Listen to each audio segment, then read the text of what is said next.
frantic to get away, but just not strong enough. Forced into modern slavery from Ethiopia to Lebanon, Alem Dechasa escaped but was then recaptured by her employer. A few days later, she hanged herself. Simon Deng was tricked into slavery when he was 9 years old. One day that I end up being given away as a gift, in which that I was introduced to do all the domestic work which I never did in my life. I was forced to do the work that which was not being done by the human being. His abductors told him they would cut off his legs if he ran away. But Deng did escape and is now a human rights activist. My people need freedom. The public would take action. A staged abduction of a 7-year-old girl in New York. Would strangers help? Cops right there. Hours later, these men come to her rescue. Just 3 examples from different corners of the world. Good job. Modern slavery is as rife as it was centuries ago.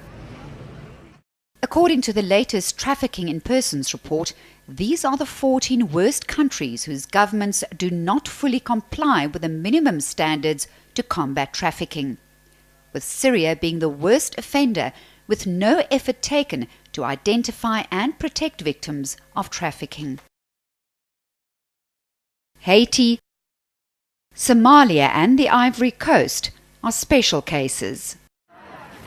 After Haiti's earthquake, fundamental infrastructure was lost.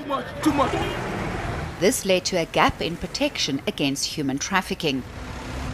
In 2011, between 173,000 to 225,000 children became slaves or taken across the border to the Dominican Republic for illegal adoption and forced labor.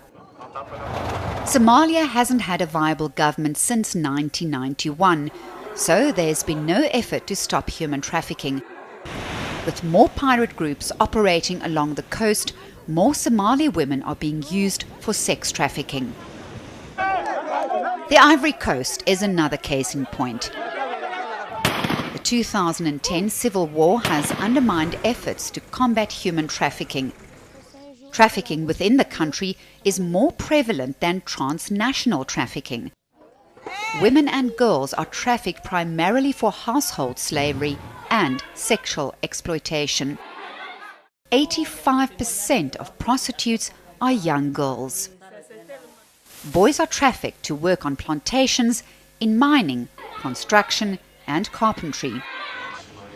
With the overwhelming number of Africans falling through the cracks, more needs to be done to protect the continent's most vulnerable. Genee Heyl, Johannesburg. News that moves. eNCA.com.